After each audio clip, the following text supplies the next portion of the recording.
Welcome back. Headed into last weekend's homecoming game against Keokuk, some people, like my co-host, had Oski beat before they even hit the field. Well, hold on, man. Let me explain. On paper, the Chiefs were undefeated and had two high-profile athletes in quarterback Gabe Vandenberg and running back Trevor Roth. So did the Indians let Keokuk's record, stats, in this guy's opinion, dictate the outcome of homecoming? Off to the video.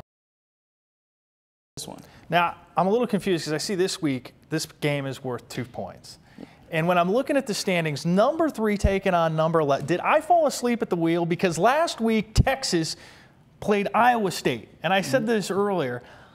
They didn't look that impressive against Iowa State. Now they're number 11. And Hoff, Hodge, Rigger-Trigger, and Bangden somehow think that Texas is going to come off. They had that impressive of a game against Iowa State. I mean, did I miss something here? Because I must have fallen asleep. All of a sudden, Texas is 11?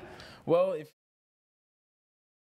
when you take a look at the type of offense that Baylor has put together, and we're not talking one game, we're talking now a string of games. And we talked earlier this season, one of the main things the Longhorns were going to have to do is focus on their program and how they were going to get back on top. We talked about Texas being one of those, and we also talked about some of the Florida programs having to step it up, given the type of seasons that they were used to, and how Texas really wasn't going to put up with that type of program. So going forward, I think Texas has got a huge challenge in front of them on how they're going to attack their football program. But when it comes to Baylor this week, the passing of RG3 and the productive offense of Baylor is just, in my opinion, going to overpower what the Longhorns are going to bring.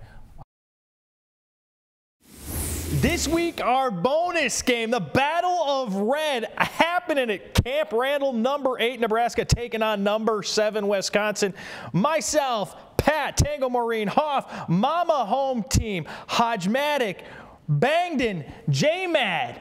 All of us locked up in the House of Crazy Cats listening to House of Pain because you know, at home, Nebraska cannot stand.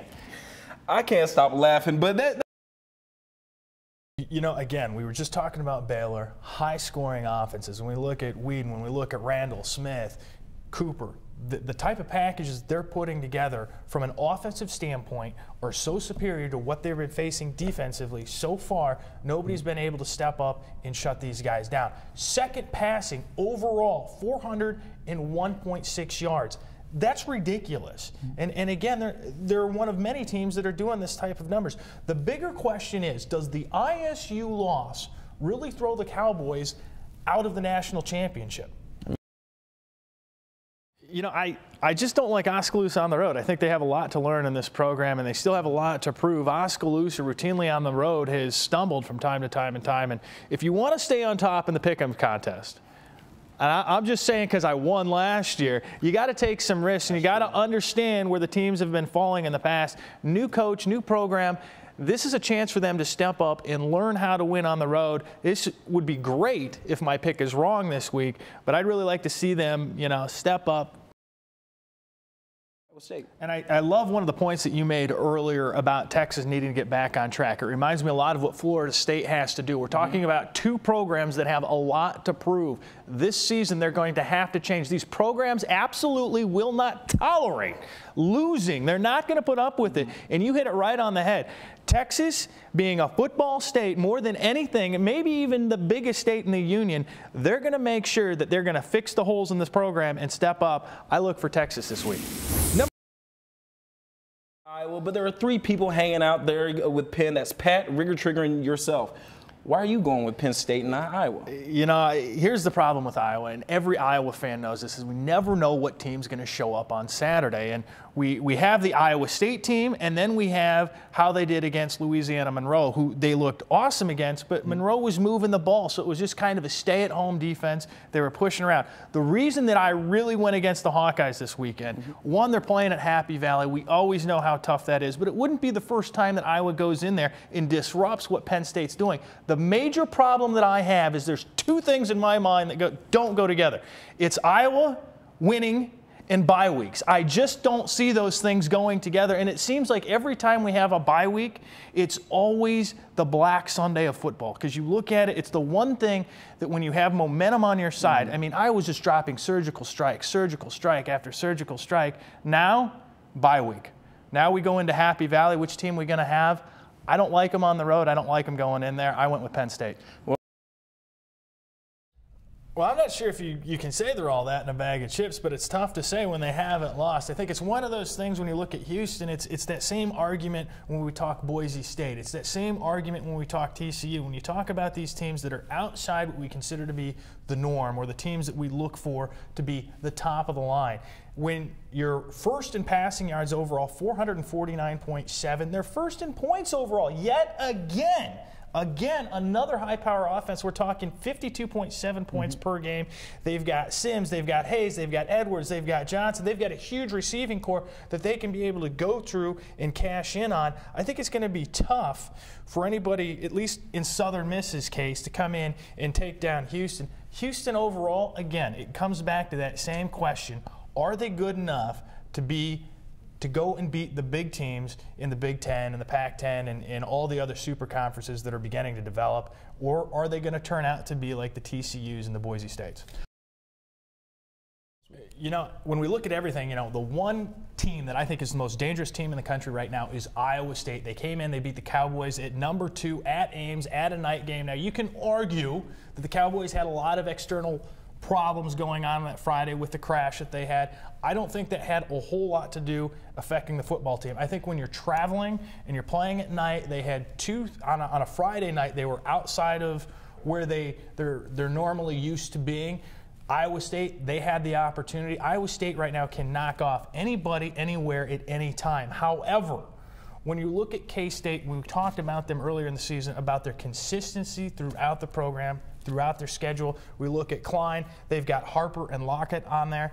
I think right now K-State at home is going to take down ISU. And I know there's a lot of ISU fans out there that are pulling for them, but right now K-State's too consistent, too long. They're going to take down ISU this week. Right.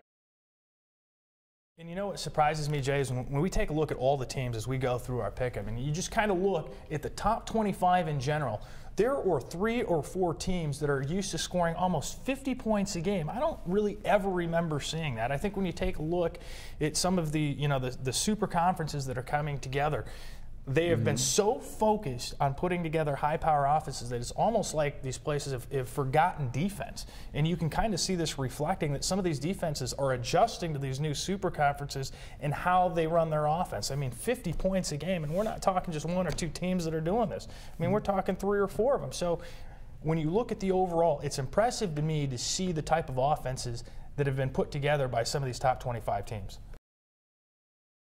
On their side. And this to me has always been the problem that Iowa has, is they lose the games that they're supposed to win and win the games that they're supposed to lose. So this is one of those games that just coming in after last week, I'm not even sure if Iowa has a 2-minute package, but when we saw when you're 4th and you've got basically 10 to go, you got 4 downs to get there, they couldn't pick up anything.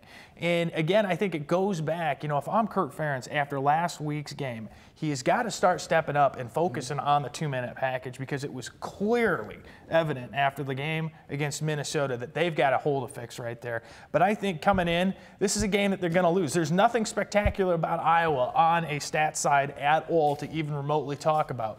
So this is an absolute game that they're supposed to lose, but it's Iowa. And it's why everybody in the Big Ten should never underrate Iowa. I think they're going to come out on top. You know what? They've got so many weapons going on. And, you know, for their quarterback to bounce back, he was out last week, and then he comes in and he's putting up enormous numbers. We talked earlier in the show about the big offense that they've got going on. They've got the linebackers tub-thumping people out there. I mean, William Penn, this might be the year that they're going to come out on top. This week's matchup with future Division II program McKendree has been on the minds and the calendars of many statesmen since last fall. The Bearcats were the ones that kept Penn out of last year's postseason, handing them a 24-14 loss. The statesmen host McKendree at 1 p.m. on Saturday at the new football stadium at the Lacey Recreational Complex. So I think he's going to go crazy, like all the crazy cats you're talking about. Do you even have House of Pain in your iPod? No, I don't have an iPod. I have HTC.